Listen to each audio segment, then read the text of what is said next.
नमस्कार। नमस्कार। आज हम वैदिक समाज और संस्कृति को समझने के जो स्रोत हैं उन पर थोड़ी गहराई से बात करेंगे। जी। प्राचीन भारतीय इतिहास, खासकर स्कूल से लेकर कॉम्पिटिटिव एग्जाम्स की तैयारी करने वालों के लिए ये जानना बहुत महत्वपूर्ण है कि उस युग की जानकारी हमें आखिर मिलती कहाँ से है। हाँ बिल्कुल। देखिए, प्राचीन भारत का वैदिक काल मतलब लगभग 1500 से 600 ईसा पूर्व का समय, जी।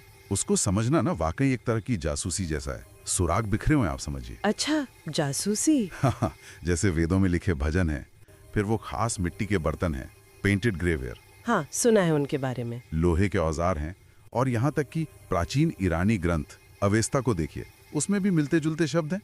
तो इन सब कड़ियों को जोड़कर ही मतलब उस समय की पूरी तस्वीर उभरती है। तो फिर शुरुआत साहित्यिक स्रोतों से करते हैं। सबसे पहले तो वेद ही आते हैं। इन्हें श्रुति कहते हैं, है ना?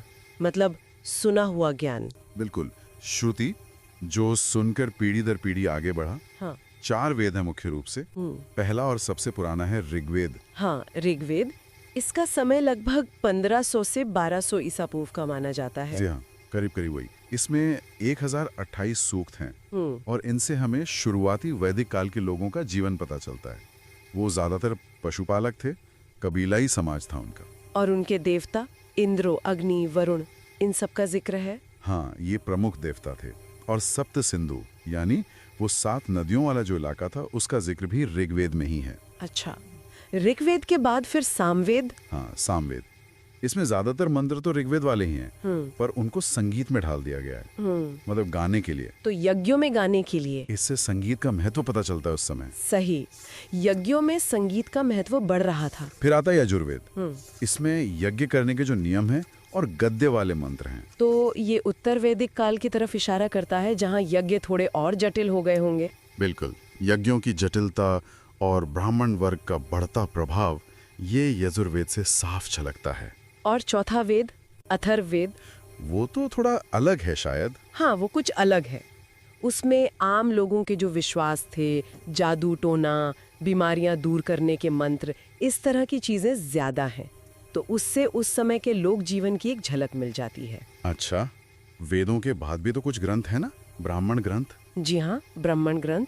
ये दरअसल वेदों पर कॉमेंट्रीज है, टीकाएं हैं। यज्ञों का मतलब क्या है, विधि विधान क्या है, ये सब समझाते हैं। जैसे शतपथ ब्राह्मण काफी प्रसिद्ध है। और इनसे सामाजिक नियमों, वर्ण व्यवस्था के बारे में भी जानकारी मिलती है। हाँ, उनके विकास की जानकारी मिलती है।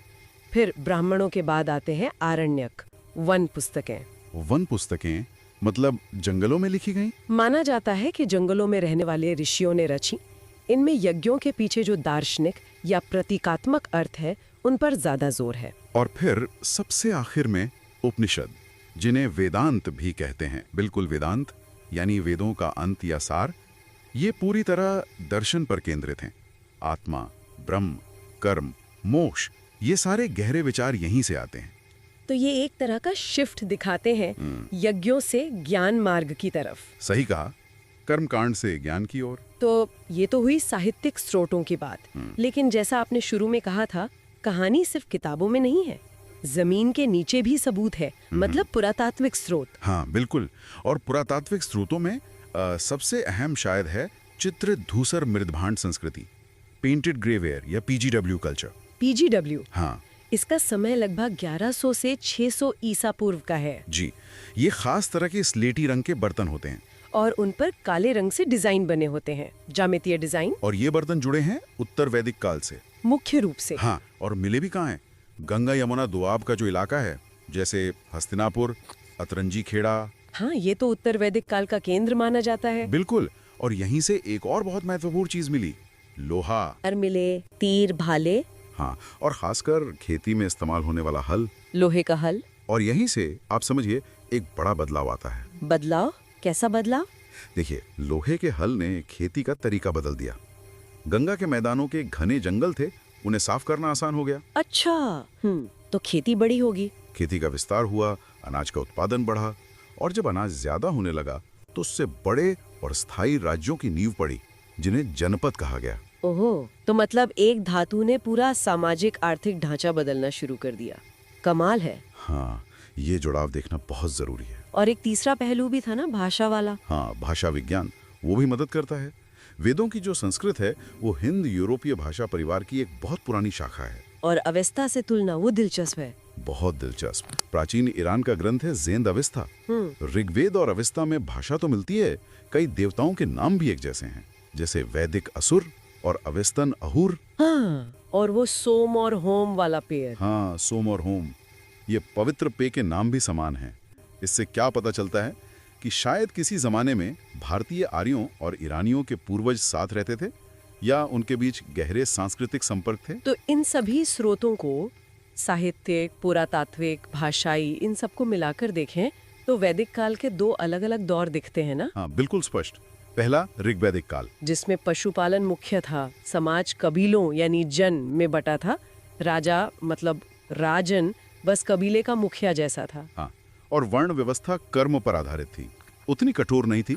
स्त्रियों की स्थिति भी बेहतर थी, उन्हें सभा समिति जैसी संस्थाओं में भाग लेने का अधिकार था। और फिर आता है उत्तर वैदिक का। हाँ, दूसरा दौर। हाँ, इसमें कृषि मुख्य हो गई, लोहे का बड़ा रोल था इसमें। और कबीलों की जगह बड़े राज्य, जनपद बनने लगे। राजा ज्यादा शक्तिशाली हो गया। हाँ, राजा की शक्ति बढ़ी, पद वंशानुगत होने लगा, वर्ण व्यवस्था जन्म पर आधारित हो गई, काफी कठोर हो गई वैदिक काल के लिए। और बाकी सब बाद के वेद, ब्राह्मण, उपनिषद, पीजीडब्ल्यू, लोहा, ये सब उत्तर वैदिक काल के लिए। बिल्कुल सही है, ऐसे ही पूरी तस्वीर बनती है। लेकिन एक बात और, इन स्रोतों को इस्तेमाल करते हुए कुछ सावधानी भी बरतनी होगी।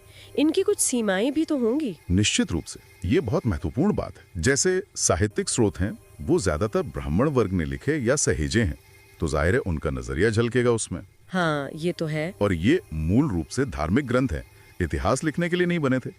तो इनमें जो बातें हैं उन्हें जस का तस ऐतिहासिक तथ्य मान लेना वो सही नहीं होगा। मिथक क्या है, यथार्थ क्या है, इसे अलग करना पड़ता है। ये एक चुनौती है। और पुरातात्विक साक्ष्य, वो तो भौतिक चीजें बताते हैं। हाँ, वो हमें भौतिक जीवन दिखाते हैं, बर्तन, औजार, घर।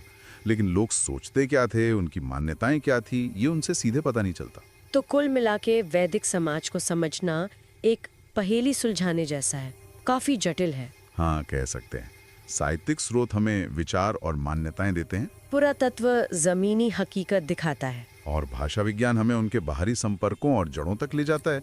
इन सबको मिलाकर ही एक संतुलित, एक गहरी समझ बन पाती है। ये वाकई आकर्षक है कि कैसे हजारों साल पुराने श्लोकों और मिट्टी के टूटे टुकड़ों से हम एक पूरे युग को फिर से जानने की कोशिश करते हैं। हाँ, सचमुच। चलिए आज की इस चर्चा को यहीं रोकते हैं, लेकिन श्रोताओं के लिए एक सवाल छोड़ जाते हैं सोचने को। जी जरूर। आज के भारतीय समाज और संस्कृति में वैदिक काल की कौन सी ऐसी विरासतें या प्रभाव आपको दिखते हैं जिनका जिक्र आज हमने सीधे तौर पर नहीं किया?